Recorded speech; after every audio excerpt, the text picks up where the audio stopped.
From the court to the classroom, from the block to the boardroom, this is the Michael Graham Show, where real talk meets real life.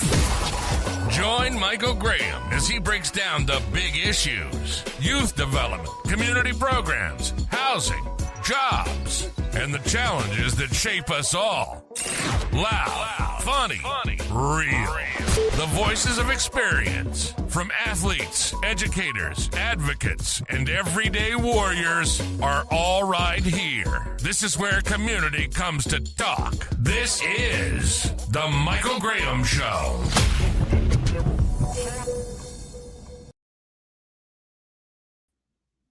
Hello, folks. Welcome to another episode of the Michael Graham Show. I'm Michael Graham.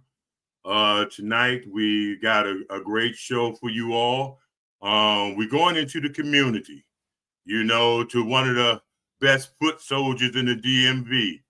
First of all, I'd like to introduce my host. He's the author of The Other Side of the Hoop, The European Experience, Mr. Bobby Kinzer. Hey, Bobby. What's up, Michael Graham? How you doing, my brother? I'm doing fine. I'm doing great. I did a little better. That was great. But somebody asked me the other day. They said, "Man, what's Michael's middle name?" And I don't have one. Oh, you know what they told me? What? 24 karat. You need to stop, man. You need to stop. No, that's not me, man. That's not me. Hey, you know something? The news today, Michael Ray Richardson passed, right? Oh man, one of the baddest point guards to ever play in the league. Man, I was my partner there, man. Even though he was in Albany, he was in Albany. I was in Wyoming. We was playing I was in Rochester, and hanging out with him, man. I wound up missing the plane, man. I met this little young lady, man, and we sit out and had dinner and everything. Before you know it, man, I'm in the room with Mike Tyson, him, and some other dude. And then 10 minutes later, I'm with the female, and we talking about our kids. So was that after he played for the Knicks or before he played for the Knicks? That was after he played for the Knicks. Wow. That was after he played for the Knicks. Yeah, he was in the CBA then. He was suspended. That's when he got the lifetime ban. Yeah. So who we got tonight, Bobby? Man, we got a wonderful person that is just, in the community, in the church, Pastor John Davis, man, doing so much great work in the DMV. They come out of Alexandria and Fairfax, but he does work all through the DMV and does work in the detention centers. Notice they don't call them jails no more. Exactly. Great. And the detention center, he has, programs on mental health. He deals with the youth. He deals with re-entry programs. He just does a whole lot. And welcome to the Michael Graham Show, Pastor John Davis. Hey, but you know something, though? You got one thing. What? That's my cousin. Oh, no, you didn't tell me. No. You didn't tell me that secret. That's my blood. That's family. Oh, my God. Yeah.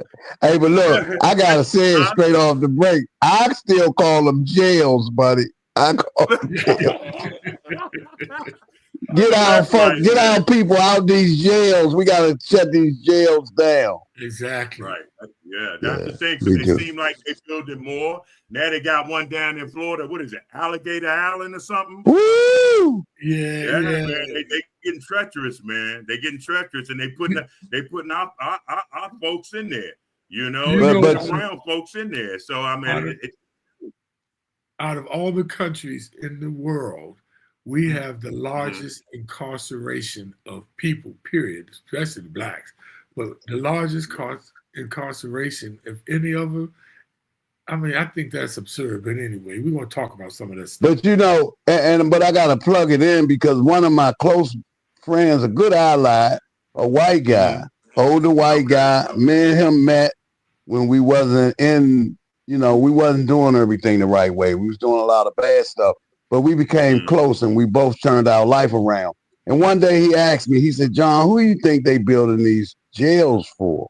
all these new prisons and these jails for? And I said, for people like me. He said, no, your grandkids. Wow.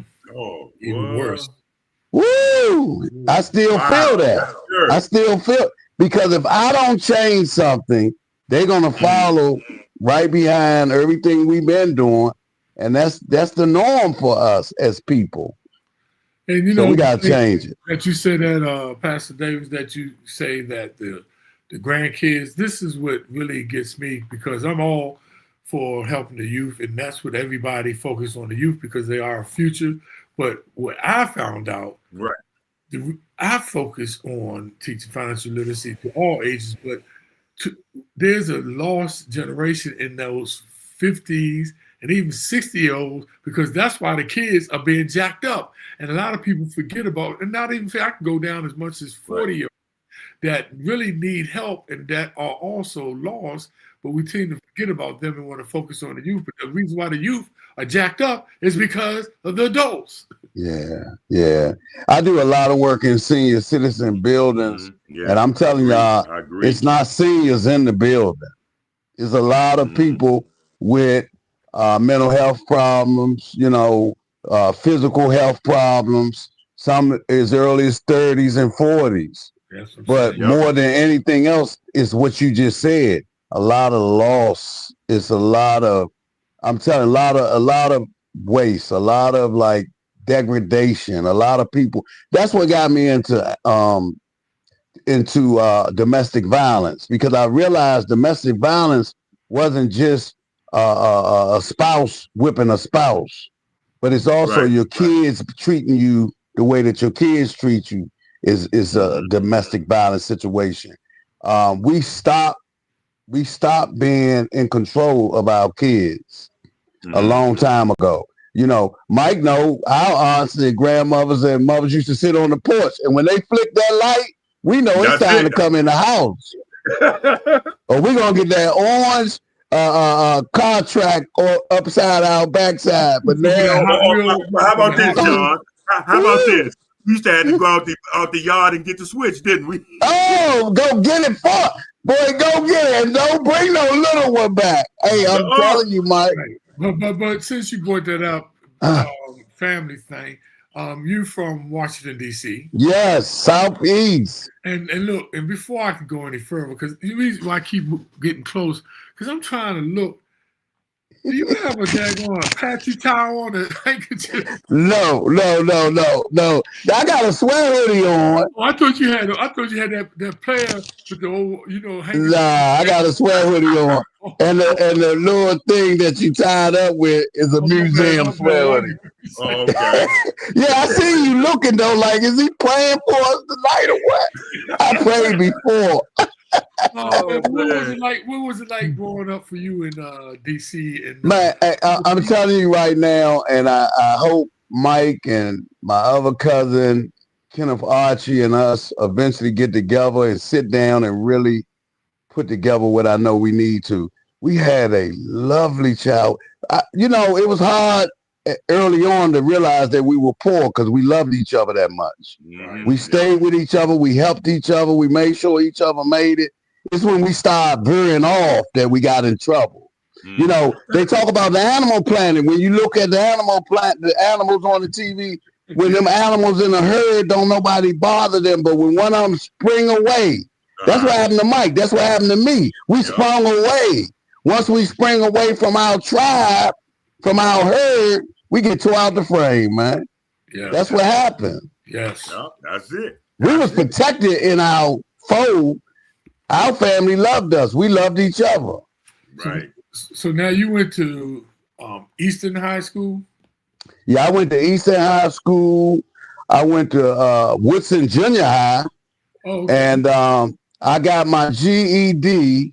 I got my high school diploma in Hagerstown Prison. Oh, Hagerstown? Woo, boy. Yep.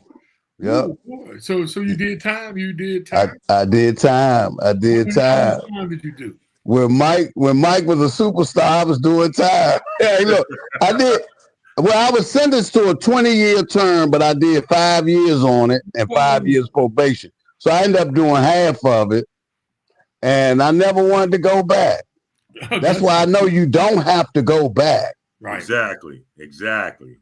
But you know, it's so interesting. You say, 20 years. That man. Just to hear that, I know that kind of messed you up. I went into Lawton in the old days, and scared me half to death as a youth. But as an older person, I went into San Quentin in 2000, and I think it was around 2008, man. And anybody that can make it through prison for 1 month. And people, and look, and this is the thing, Pastor Davis. People, there's a difference between prison and jail. Meaning, jail is like you temporary, but prison, I learned, that's where you get the big time. Yeah, that's when it get real. It get real in prison. Yes, it do.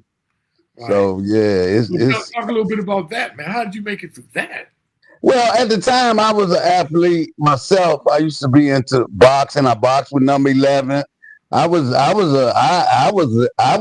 of those people that believed in taking care of my body. I was physically, I was a small guy, so I knew I had to be fast and strong. I took care of myself, and I wasn't afraid because I had got into. I read the book, The Art of War. I had got into how to defend myself and be all right with myself.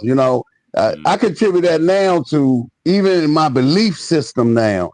I wasn't afraid and forced to join any kind of religion out of fear because I was into sports. I like boxing. I like running. I like basketball. I like football.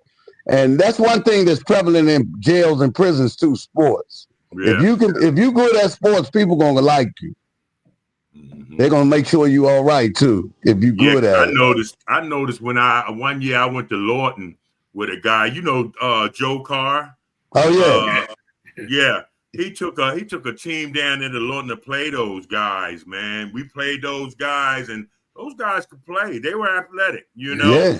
And everything was going okay until this guy came down and just chopped me in my neck. Oh, yeah. And then I turned around and punched him, man, and they had it, man. Security came from everywhere. They had to escort us out to jail, man. I didn't know no better. Yeah, they ain't know they mess with the beast from Southeast. They ain't know. The beast from Southeast. They didn't know. Yeah. Hey, he hit you and you hit him back. Hey, look, that's how it go. So look, this is my experience. I'm talking about like 72. We go down there and take a team like they would do, right, to play. Right.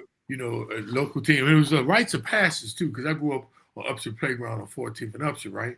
Okay. So this is my time. I'm like a junior.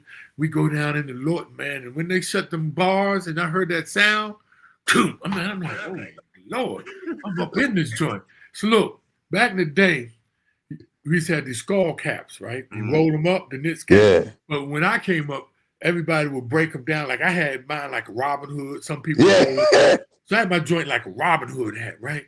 Right. So, I'm playing, I see this dude about 6'6", thick muscle. The boy got my hat on. And just the way I had it broke down because I set it on the bench. So when I put it on, and look, I saw that big and I wasn't the size I am now. I was like about 180. And I looked at that mug and I'm like, should I say something? I'm like, you know what? I can get another one of them hats. I can get another hat. That's his hat now.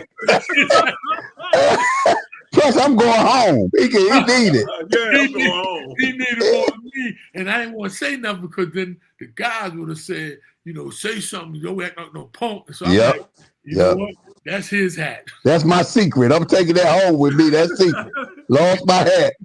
That's it. Let me ask you this, Pastor. What do you think about what's going on with the youth curfew and everything now? I mean, we got to find a way to sort of like, I guess sort of satisfy the youth because some people for the curfew, some are not. Me personally, I'm not for it, but I do believe if they do a crime such as carjacking or murder, they should be tried as an adult because I think they know better. When they commit that crime, they know better. Now, come on. Yeah. So I mean, I agree with that. And maybe things will slow up a little bit. Maybe we can, But, yeah, I'm gonna tell you, I just like what I was just saying, because me and Big Arch end up going over number 11 boys club and joined their boxing team because there were so many different rec centers we could choose. Right. And now they had shut all the rec centers down. Right. Just recently, because of everybody making all the noise, they renovating quite a few rec centers right now. They renovating them. We have to engage our youth, bottom line. We have to engage our youth. If we need them to raise their self, this is what's going to happen. Yeah. This is what's going to happen. They're going to live what they see on TV. Okay. Yeah. So we have to engage them. We have to give them stuff to do. Yeah. And we have to really sit around them enough to know the things that they like that's safe for them, so we can kind of like I heard a guy say, I don't really want to control them, but I want to be the guardrail around them. Right. But because they got to live. Yeah, they got to live. So they got to live. And we got to be able to make sure, like our parents and people older than us back in the day, they had their eye on us, but they let us go, But I'm telling you, back then it wasn't like, oh, if you spank me, I'll call the police on you. Yeah. That's where things change at, because man, we used to, when we did wrong, we got it. I had an uncle, Jake. Yep. Yeah. Man, chased me down. He had been in his 50. I thought I could outrun him. Never gonna happen. No. And what you said, Pastor Man, I remember I was 12 years old. And I walked from 14th and Upshur all the way down to number 10 Boys Club, which was all the way down by Park Road. That had to be about 20, 30 blocks. And I was like 12, 11 years old. I would not leave the house, like you said, in the daytime, come back by evening, by night when it got dark. And like you said, but they trusted, that we were fine. But they still stayed on top of us. And so, what do you think is because a lot of things have changed, but so many things seem the same. How do you think the approach now today, and you deal with a lot of young men and women, is the approach still the same, or is there a different way to reach these young people? It's almost like I heard you kind of saying it's the same, but it's different because a lot of things have changed. Me and my son was just talking the other day, and he said, Pops, what if y'all had the internet? He said, man, if y'all, that's Michael Graham on steroids with the internet. So, he'd have been to Spain, Italy, Europe, everywhere, all at once. So it's like we have to take into consideration all the stuff that's vices for them now. They got a lot of vices. Right. Our problem is, as people of an older generation, we think that it's not important, but it's important to them. So we have to learn how to, and that's what I started trying to do with my sons, my two sons. Now, I personally, I'm not into the gun range and hanging out and stuff, but sometimes I just be with them on whatever time they on. Right. To let them know, look, I'm concerned about you enough to step aside what I think is right or wrong, just to let you know how much I love you, even though I don't think what you're doing is right, but I'm going to support you long as you're not breaking the law or hurting nobody. We have to really listen to, I think that's it. We have to listen to our youth, and we're not hearing them. This one of their sayings, though. You hear me? You hear me? You hear me? They say you hear me 1,000 times. Because guess what? We don't hear them. Right. Yes. You're right. I think we should do more think tanks with them, where we get a group of them, we sit down with them, we get them to tell us what they think. I remember being young, and Mike man, we thought our parents ain't know nothing, and they knew everything. Yeah, now we look back, me and the guy was just talking. Matter of fact, it's ironic. We was in jail talking, and the guy said, man, my mother said, if I make my bed hard, I finished it before he did. If I make my bed hard, I got to lay in it. Right. You know, she was telling us that, hey, you're going to have to suffer for your consequences. So keep on thinking you're getting away with something. You're going to pay now or you're going to pay later, but you're going to pay. Right. So we got to really start listening to our kids and implementing when we can those gold nuggets like that, you know, letting them know, hey, we're not out to try to, you know, bring you down. Matter of fact, we want to see you grow. We want to see you succeed.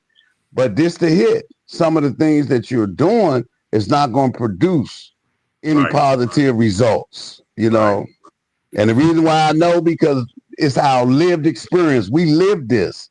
We lived it. We know if you don't pay your bills on time, you're probably not going to be real good at finances, you know. So we have to let them know, hey, look, we're not doing this to bring you down. We really want to see you grow. Tell me, how can I help you? And that's what I use. I catch them young guys and I say, how can I help you? And usually they say, well, I need some money. Well, I'm not going to give you no money. Right. You know, I'm not going to give you no money, but I can tell you some ways that you can make some. Right. And if you follow that, I guarantee you, you will be successful. You young right now. You know, do something with your life. What I found out, Pastor, a lot of the older guys, you know, in our range, it's like they're afraid to talk to some of these young guys because they hear the stuff in the news, the radio. Yeah, absolutely. Some that's part of it. And how they dress. How they dress. Another part of it is like they, like you said, they want to talk at them instead, to your point, instead of listen to them, right? Yeah. And that's one thing I've learned when I get with the young guys and teach. To find out, I listen to them first, you know, and then tell them, you know, and then teach them, because I try to find out what's on their mind. All they want, and a lot of guys don't know.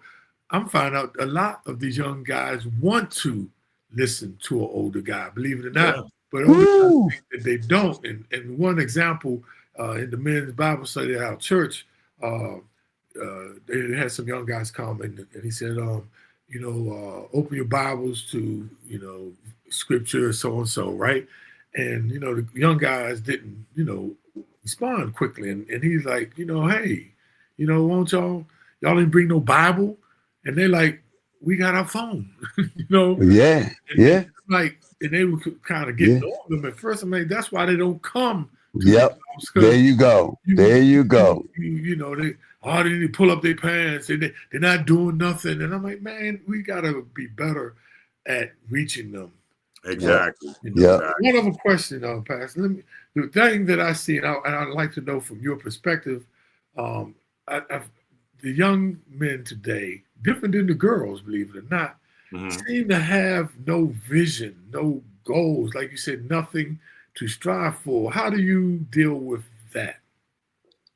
And that's, you know, it's like, it's so painful being frank or really being candid with this answer.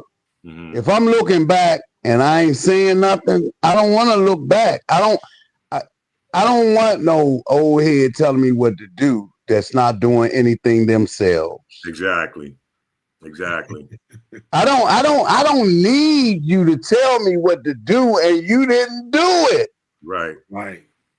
So how can you tell me when you haven't done it? There you go. So that is why I choose wisely with people that I use to talk to the youth, especially because I know they like we were. We shop, man. We size you up. We pay attention. Right. And if you just talking, we don't need a lot of talk. We beyond that now. We in too much trouble just to hear you tell us you need to do this, you need to do that, and you did nothing yourself.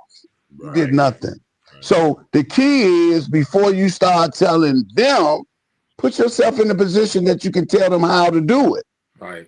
Like in my case, a lot of it is, you know, I went to school, I went back, I learned cable technology. It fed me the rest of my life. You know, then I got into counseling work, which led me into ministry work. So I did way better than being in prison. But had I stayed on that track Right. and not started looking for healthy role models, because that's what I know they want healthy role models. I know they do. But they so stuck thinking that it's a rapper or a basketball star or somebody like that. Right. And most of them never going to reach that.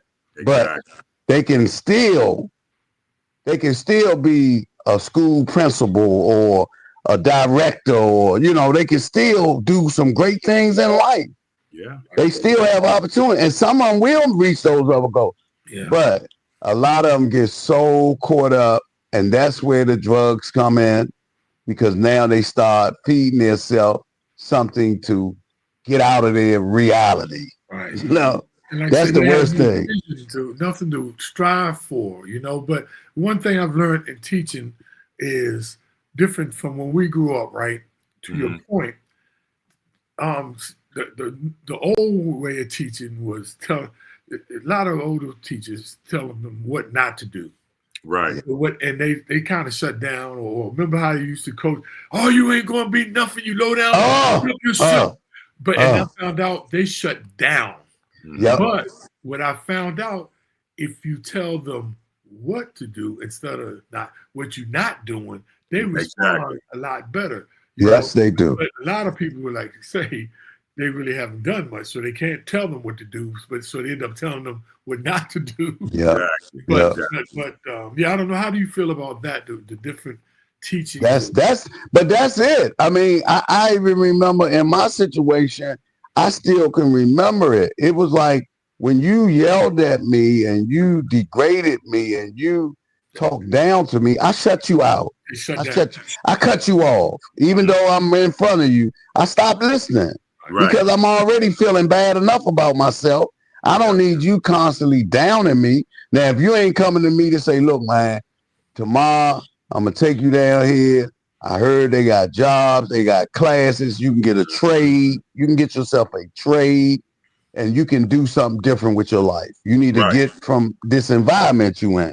And I remember people telling me that. I remember my mother and older people telling me, you need to get from around the same neighborhood or you're not going to make it. Yeah. Go somewhere else, do something else with your life. Right now, you stuck with the wrong crowd, and you're going to end up getting exactly what they getting. And that's a whole bunch of time in prison or death. So I remember that, and it was real good information because it made me want to do something different.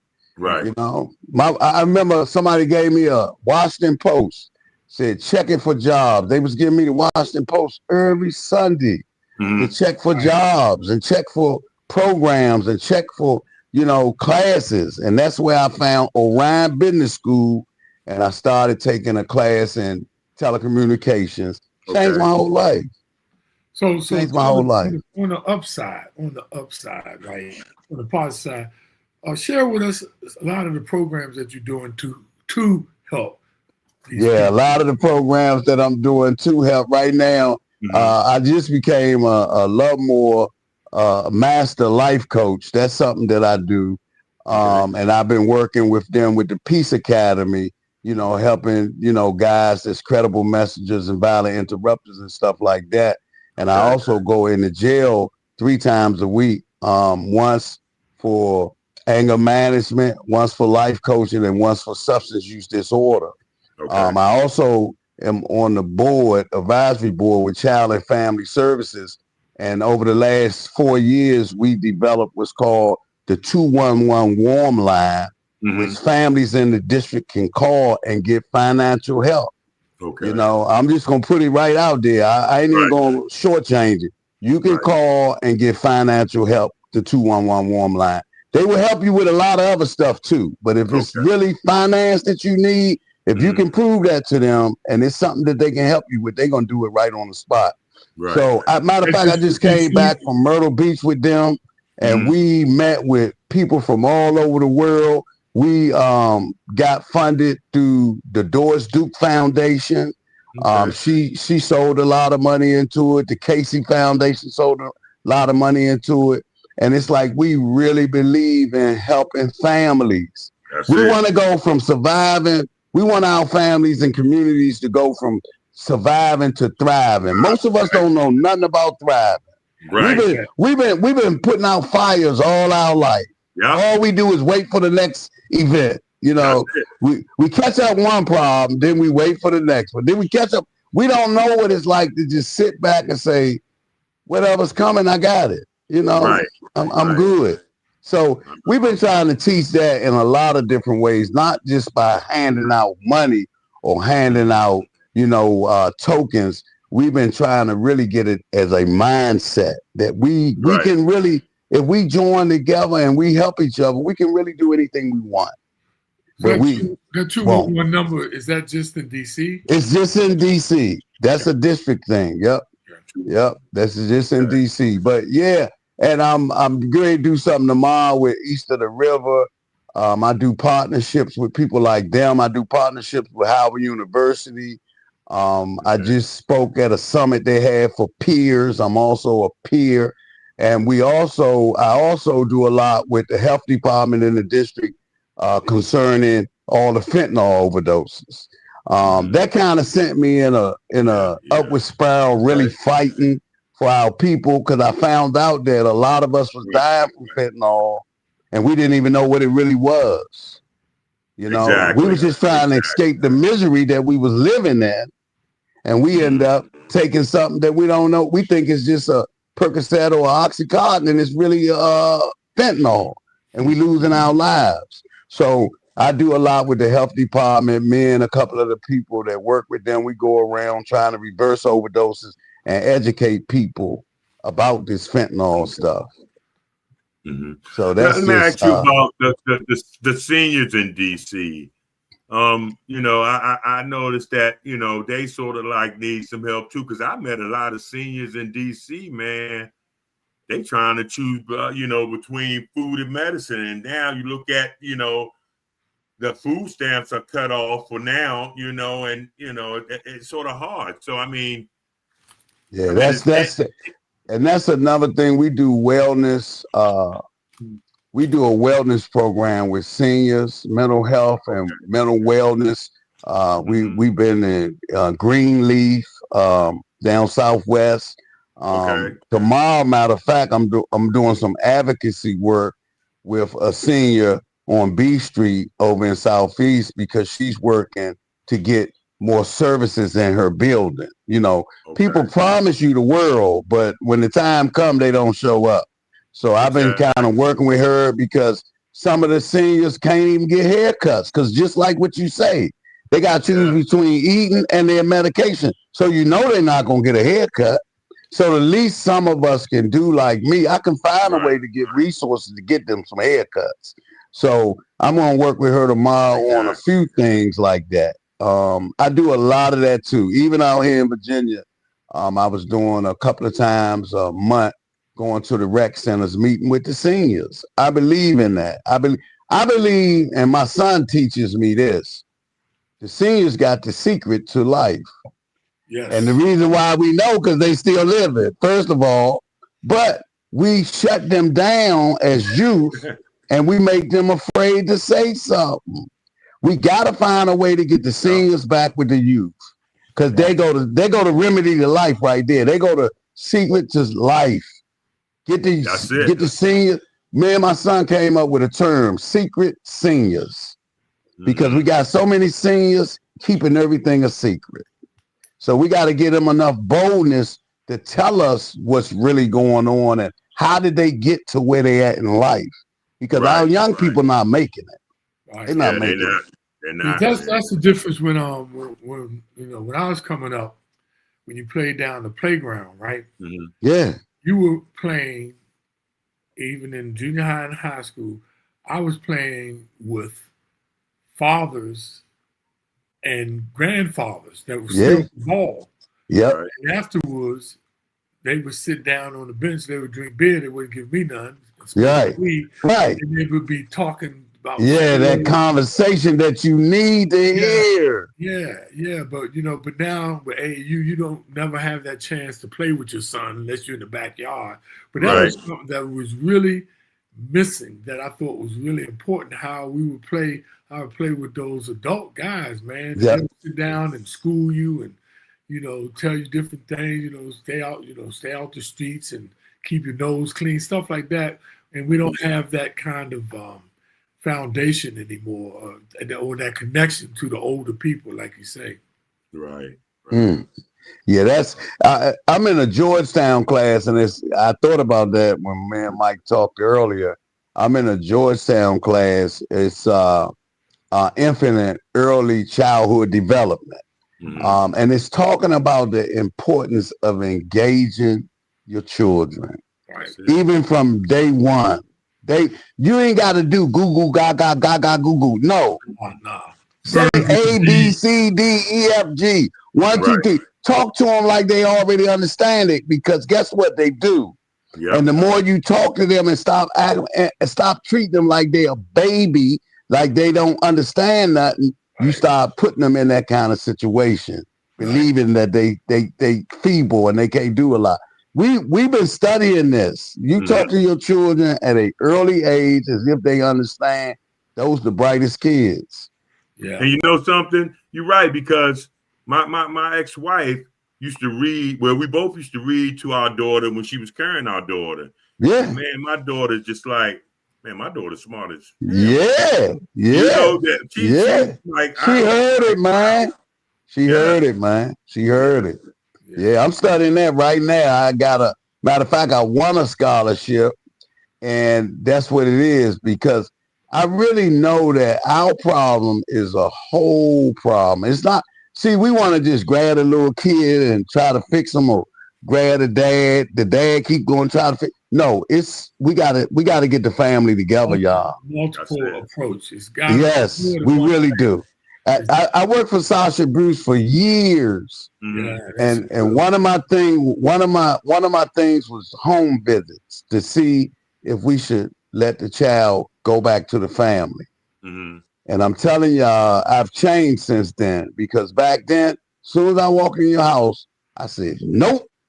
I started checking off, and I go back, and me and the director would have stomp out arguments, because she'd be like, well, what you mean we can't send him back to his family? That's his mother, John. And I'd be like, I know his brother. His brother shot somebody last night. His sister was upstairs giving head to a guy, and his father's locked up for murder. And if you send him back, you gonna kill him. Wow. But now, since I work developing that 211 warm line, send them back. Send them back. Send them back, or send them to their grandmother, their aunt, or somebody in their family. We found out that kids do better with their real bloodline. Whether they sleeping on the floor, they do better sleeping on the floor with a mother that's busted than a rich family in Potomac that ain't their blood. Wow. That's what we found out doing the study. The study shows it. We need to be with our roots. Yeah. We do. I agree. That's why I'm telling you, and I've been doing this a long time, the substance abuse, the incarcerations and stuff. I cannot turn a kid against their family, man. They want their mother or their father, man. They yearn for that love. They yearn for it. So we got to find a way to help rebuild those relationships. And that's why I was saying earlier, we got a bunch of, and you took it, 30, 40, and 50-year-olds that need to be trained, because it's a catch-22, Pastor Davis. Yep. I understand what you're saying, sending them back to the home, but if their parents are just, going down that dark rabbit hole. Yep.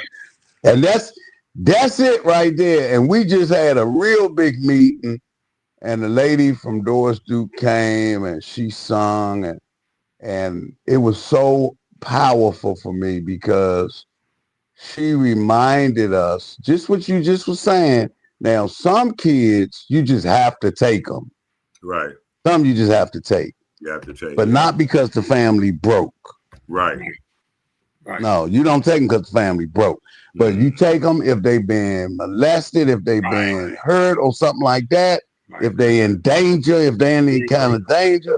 But if they broke, you don't take them, because love will cover that. Exactly. Love will cover that. I'm telling you. So we got to find a way to help these families that's struggling, because they're not just struggling because they want to struggle or they think struggling is so cool to do. They struggling because the kind of policies that we got in America. But you know something else? We especially here in DC, we got to start making these men be fathers. You know what I'm saying? We got that, man. That's so important, because I think that's where some of these kids are lost at, because there's not a male in the house. There's no question. There's absolutely no question. But when you watch those movies, like, what was it? Where when the welfare came to the house, the father's shoes, Claudine. Yeah. Let me tell y'all, that's real. Right. And what happened, it got in our psyche. That's what. Get the man out this house, because we can get more money without him in here. And it's so strong that now we can barely see it.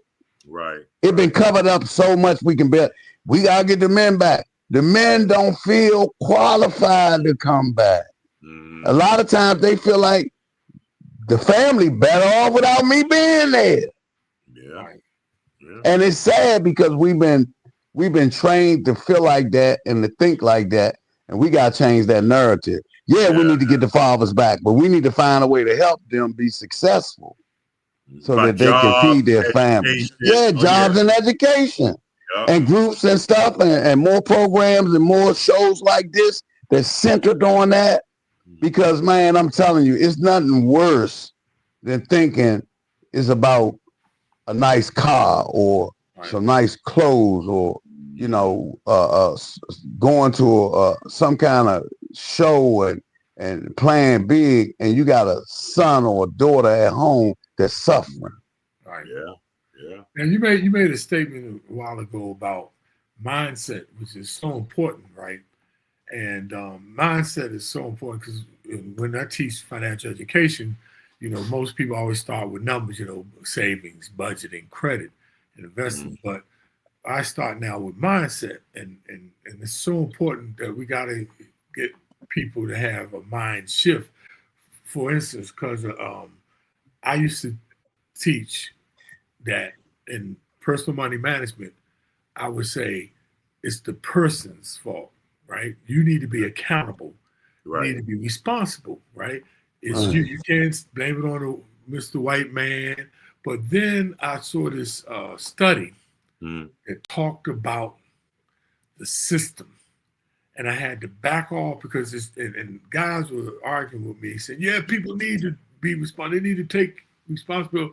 But what I learned, you cannot forget how this system is designed to go against a lot of people. It's not always their fault. And I backed up off of that. Yes, you need to be accountable and you need to be responsible yourself. Can't blame nobody else. But this system systematically is set up and is jacking a bunch of people up. Everybody, you know, is not just, you know, in their situation because they were just bad savers or terrible spending.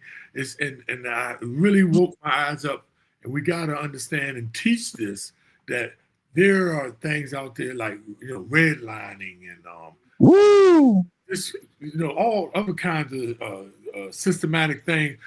For instance, I teach financial literacy, right? Yes. Only 27 states require seniors to or high schoolers to graduate with at least one personal management course. And I'm like, wait a minute, that's crazy. Just 20. Virginia's not one. And Maryland's not one. No, excuse me, I take it back. DC, Virginia just became one. DC and Maryland is not one. And I went and checked with some bankers, right? To my point about the system. Why is that way? They don't want you to be literate. That's right. It's a system thing that is designed against us. That's right. But we don't see it. So I backed up off that, riding people like, no, you need to be real. You need to pull up your bootstraps. You need to be, you know, but it's a combination of both, you know. It really is. It's a combination of both. And when you stuck on the south side, it's not even a question. Right. You're gonna make the choice to do. When in Rome, do as the Romans do. Hey, look, I don't ever want to forget being a young man growing up in Southeast, whereas I feel like I had no other choice but to get down or lay down. You know, man, when I hear people say that, I always be like, wow, because I remember thinking that I had to become a part of it. I had to become a part of what looked like strength, but it wasn't strength. It was what was sending us to prison and early graves. But everything else looked at weak, you know, going to work every day for the white man and not making barely enough to survive. And your woman don't want you in the house because she can get more money on the welfare if you're not dead. Right. Systematic. It's demoralizing. Yeah. It eats you up, and you end up out there in them streets doing whatever you do. It's the sickest thing I ever seen. So yeah, those kind of policies and those kind of systemic, you know, it just eradicates our whole race. We got to be aware of, you know, we got to be aware. But you know, God, man, you know, we've talked about a lot, and man, we are some jacked up folks, man. I swear. Yeah, we do, man. It's like you said, it's so much, Pastor Davis. So where do you start? With yourself. Back to there you go. Back to the man in the mirror. And you know what? A friend of mine told me he read this book by Victor somebody, A Man's Search for Meaning. And it said this dude, he woke up one day and he made a decision to help somebody, at least one person a day, right? Mm-hmm. And it changed his whole life. And sometimes I think we created to be selfish. Like, I got mine, they got theirs to get. Yeah. I just said this. I just said, and my brother-in-law just texted me and said that it was a good statement, because I said, and I hear it a lot, people who need people are the luckiest people in the world. And the reason why I say that, because humanity is the most powerful thing. And if we don't know that, we're in serious trouble. If I don't know how important you are to me and how important I am to you, there go the problem. That's the major problem. So it's almost like we have to find ways to mend that bridge that we had when we were young. And it was almost like nothing was too big for us to overcome. Right. And now we laying down being slaughtered. Oh, he taking out SNAP. Oh, he taking this, he taking that. Right. Man, we gonna make a way. DEI. Yeah. Oh. But, man, hey, they've been pushing out buttons, boy. I'm telling you, boy. And that's all it really is, though. It's like all the fight game. It's all the fake out to get you. It's all the sight. Stuff over there. Yep. It really is. It really is. Because we done been through way worse stuff than this. Yes. When I look back, man, DC was the murder capital one time, and they was dropping like flies. Right. That crack epidemic was one of the worst things in the city. I mean, I remember the border babies was laying over DC General. Wow. Yeah. All them babies who you didn't even know who the parents were. And it was a whole ward for them babies, man. I remember the morgue was so packed with bodies, they didn't know who the bodies were. A lot of people from New York and all that. Man, we've been through a lot. Yeah, we have. So we got to stand on those shoulders, man, the people before us, and keep pushing and find ways to keep pushing, man. Find ways to believe in these affirmations we send around to each other every day. Yeah. You know, get into meditation. That's another thing I do, meditation. Oh, see, get into meditation, man. People don't understand about meditation, and believe it or not, about meditation in the Bible. Yeah. And what people don't realize, they pray, and I'm all for praying. I'm all for praying too. When you're praying, you're running your mouth. You're doing all the talking. That's why you got to have a balance and meditate. So you can listen. Before, sit and listen. That's so real. That's what. They sent me to Duke Divinity School. Matter of fact, that's another thing. I'm a Volunteers of America Reverend. I got ordained through Volunteers of America. Those are the children from the guy from the Salvation Army.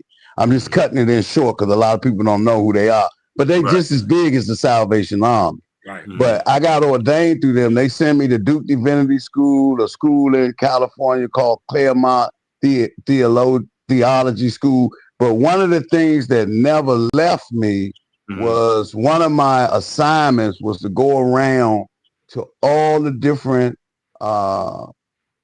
programs in the DC, Maryland, and Virginia tri-state area and teach meditation to the staff and the clients. So I did that for maybe a year or two, and it was real serious for me because they was grading me on it, you know, and a lot of people was calling for it. They was like, when Reverend John coming back? We need more meditation in this building, you know. They was starting to really buy into it. I'm telling you. And it made me buy into it. With the mental health. It really do. Yeah. Wow. Yes. It really do. About mental health, Pastor Davis, man, let's talk about one of the biggest killers. You know, we got fentanyl, we got obesity, we got strokes. Yes. Let's talk about this. I think this might be the number one killer. Can you talk a little bit about stress? Woo! Stress is definitely, because you know what? Everything you name, stress leads to it. Everything you name, stress kills. And usually you stressed out about stuff you can't do anything about. Right. That's the sad part. So you might as well let it go. Let it go. You know, let it go. Yeah. Man, I'm telling you, and I think one of the things that I just was teaching on, matter of fact, I was teaching in the jail last Thursday, and we were talking about some of the triggers to anger, and stress is one, you know, and what happens when what happens after the stress, and you know, what happens to your body after the stress and all of that. It's a cruel thing. Stress leads to heart attacks, strokes. Man, stress is vicious. And you don't even touch a cupcake or a cigarette, a bill, nothing. You just worrying about something that somebody said to you. And I woke up like that this morning. That's why I know it's important. And last night I was in a group, and one of the ladies in the group, she said something to me that was very disheartening, and I left carrying it. And this morning I realized that I had to get rid of it, and the best way I knew how to get rid of it was to call her and let her know that if I offended her in any way, I apologize. Ooh, wow, yeah, I've been there. And I didn't do that for her. Right. I did that for me. Right. Because I didn't want to keep carrying it and thinking negative, and that be this and that broad and this man, how could she? I just hurry up and say, you know what? Maybe I did say something that offended her. Nowadays, everybody real sensitive. See, I don't know what a person going through when they walk through the door. Right. Maybe she just lost all her finances. Maybe they just took her snap. I don't know. So she said some stuff. The whole group was, stress was heavy. So when I woke up still feeling it, I said, I know how to get rid of it. And I just called her, even though she didn't answer. I apologized to her answer machine. And it took a load off of me. Right. I'm telling y'all, stress is the number one killer, man. And usually it's about something that we have no power on because it's dealing with other people and where they at in their life or stuff like that, or finances or whatever. And the best thing to do is meditation and prayer and believe in these affirmations. That's why they say affirmations are so important. That's why we teach that. Read positive stuff every day, constantly, to change your narrative, change how you think. The last thing I said in the jail yesterday when I was leaving, I said, change the way you think. Yeah. and it'll change the way you live. Mm. Period. Period. What do you think about what DC is doing with the homeless? You know, we noticed that Donald Trump came in and got the National Guard knocking down tents, and you know, then you got the people that's working for the DC government rushing to find these people places to lay their head at. You got some don't want to go because some been in the system, some felt like the system don't do enough, and some don't want to get caught up in the system, and some are going through, you know, like you said, with the mental health thing. I really feel bad about that because I told you about it. I just see Dante West the other day. Oh, so you know, yeah. And you know what? It was so when I got to church and my wife was there, I said, you know what? I started to invite Dante and his couple buddies to church, right? You actually saw him. It wasn't I saw him. I always see him. Always see him. So I got pictures. I stop and talk to him. We'll stop and have a conversation and all of that. This particular Sunday, it was him and a couple of his buddies by the gas station, like begging for change. So when I got to the building and I got in the church, I said, I should have gave them something to do to justify giving them some money. Because I do that sometimes. I say, look, come up here, clean up when we finish. It goes $25 to all of y'all. I do that. Right. And when I walked in there, something said, and I said, baby, I just seen Dante West. I should have bought him. She said, why you ain't try? And then I looked at the door, but I didn't go because something else happened. And that night they said he went through some kind of overdose or something. Right. Yeah. Wow. And I said from here on out, whenever, because it was like something said, engage him, try, at least try. And I told a friend of mine that he said, man, John, don't never let that opportunity go again. I said, I won't, because he almost died that night, they say. Right. Yeah. You know? Well, So, I seen him since then on TikTok with the people that he be with. It's a couple that looks out for him, a Caucasian couple.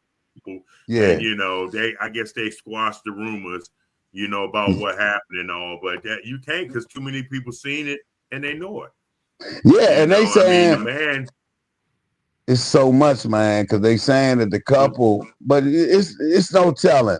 But one thing I know about homelessness, because I've been homeless too before, it's a mindset. Me too. It's a mindset. Yeah.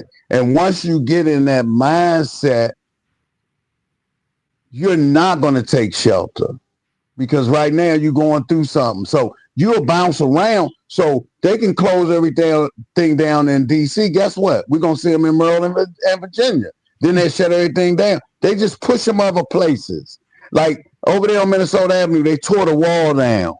And it was a perfect analogy for me because I did a post about it. I said, we so busy knocking down walls that we missing the wall that's inside of us. That wall that we put up to push people back. Right. Y'all worrying about the wrong wall.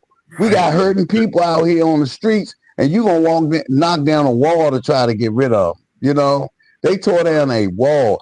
Guess what happened? They moved around the side to the other wall. They want to survive. Look, you talking about near the McDonald's? Look, they got rid of the Chinese restaurant and put a tobacco store there. What? So it went from 20 people hanging out in front of it to 60. You know, it's just our rationale and the way that we do stuff. It's all about money usually at the end of the day. It's not about homelessness. It's not about voting. It's not about our rights. It's about how can we get the most money out of what we can ready to do. Right. Exactly. And it's sickening, man. It's sickening, man. Very, yeah. Very. It's sickening. I'm glad we got people like you, Pastor John Davis. Yeah. Yes. Yes. That's part of the solution, you know. Yes, it is. It really is. Shows like that. That's why me and Mike do this. Although, you know, we give a lot of guys their roses while they're alive, but at the same time, we be trying to educate, put information out there. Yeah, exposure. This exposure. Yeah. Our way also of trying to be a part of the solution. Yes. Being a part of the problem. Because nowadays I realize we've gotten so articulate. Yes, yes. Articulate the problem. Woo, I'm like, woo. can you give me a solution? You know, I'm telling you, that's now, it. they real good at articulating the problem. Woo, wee. Solutions, right? You know, Yes. that's what it's about, you know, but we, man, thank God for you, my brother. Man, I'm telling you, you too. yeah, we definitely will do more because I'm telling you, I filter here and I know the exposure is worth everything. A lot of people be like, well, why would you do that? And I say, because we might do a show tonight and it might help some people 20 years from now. Wow. Exactly. That's the power of this platform. Yes, the power sir. of this platform Yes, is sir. it's never going to be obsolete, man. Long as somebody can hook up to a computer and listen, we don't know who life this might save. Right. Yeah. And not only that, you got it's on every social media platform. So right. Like you So said, you can't. 20 years from now, Yeah. somebody might pick this up. And the interesting thing, like we started at the beginning, Yeah. a lot of this stuff has changed, but a lot of this stuff ain't even going to change. Some of And this now is going to be good 20 years from now. Yep. We're going to still have homeless. We're going to still have youth in trouble and seniors in trouble. We going to have it. Yeah. So we gotta keep on pushing and keep educating our people and keep uniting. That's it. The unity. Unity is the secret. The whole key to let's say the system. Yes. Divide and conquer. That's it. That's it. And the solution is us coming together. Together. That's right. The other day, look, Pastor. Yes. Segregated day of the week. Woo! Sunday. Yes, it is. You know, I know. You know, I know. They go to the Methodists go to church. Amy go to his. Everybody go everywhere they want to go.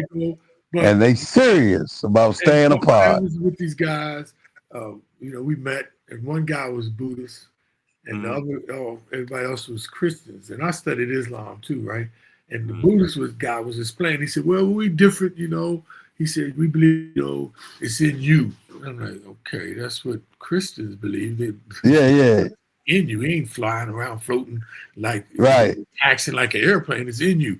And then he said, "You know, but we different." And he said, "And it's about eternity. We believe in eternity." I'm like, "Well, that's the same thing that Christians." Yeah. But the Christian guy was like, No.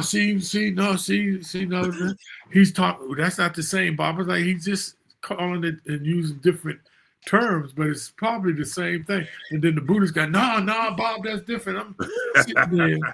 But I mean, I know I went off on a tangent, but it's all about coming together on what do we have in common. That's it. Finding a way to become like glue. That's it. And you know what? I believe they're trying to do that, but everybody got their different path of taking, and hopefully we all can meet at that destination. Yeah, we do. That's what the word says. That's what we're going to end up at with the one, the supreme being God. Either way you look at it. But that's why I don't force. I definitely learn not to force religion on people, because people, I don't want to believe in that. I don't want to believe in that. But if I feed you today, I don't like doing that. If you want religion, then you know. Religion to me is one beggar showing another beggar how to get some bread. That's all. I never heard a book like that. But one beggar trying to show. Anything other than that, man, we don't went too far out there. I'm telling you, man. We don't went too far out there. If we ain't trying to help each other and love each other and find ways to increase the peace with each other, man, we missed it. We missed it. Yep, we missed it. So yeah, but y'all did wonderful, man. This been live for me. I'm telling you, because I know it's gonna take us doing different things to reach different people. Right. Yeah, and it's all about, you know, I want to do this thing community. So if you know anybody, John, that's down there in DC, that's working, you know, to help our people, to help any people that needs help, come on, man, we got the platform for them. I mean, definitely. You know, it's definitely. important. Definitely, man. I will, man. I will, man. So what we gonna do? We gonna close this thing on out, man. Pastor, man. But I can say, cuz. Yeah, this is all right. I really appreciate you, man. I love you, man. This is on time. I'm gonna be able to go back and see it because I know we covered a lot of good stuff, man. We covered a lot of real powerful stuff, man. I'm telling you, we definitely was hitting heavy, so I know it's gonna be everywhere. Everybody gonna talk about this, man, for years to come. All right, I love y'all too, man. I look to hear from you, my friend Bobby Kissinger. I got you, my friend. All right, y'all. Later. Peace. All right. Yeah, Bobby, that was a good one, man. That was a good one. We covered a lot, though, Mike. Ooh. Yeah, we did. So what we gonna do, man? We're gonna try. I'm gonna get with you real early and everything because I think we're gonna have a bomb burner. Whoever we have on next week, it's gonna be a bomb burner. I'm gonna let you know early. I'm gonna be good about it. You know, I keep telling you that, but I ain't. That's all right. But you know how we roll, Mike. Yeah. I'm just trying to do so much right now, and I understand. You know, and just trying to get it done, man. So we're gonna get on out of here. We're gonna thank our guest, Pastor John Davis, and we're gonna be out. I'll talk to you soon, Bob. Have a good one, my good brother. Great show, too, baby boy. See y'all next week. All right.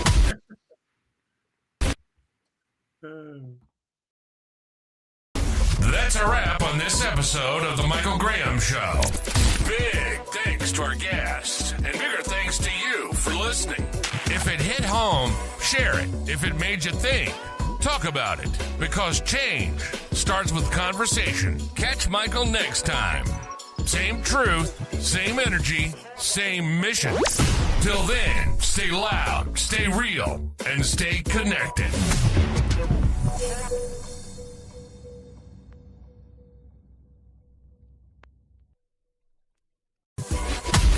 That's a wrap on this episode of The Michael Graham Show. Big thanks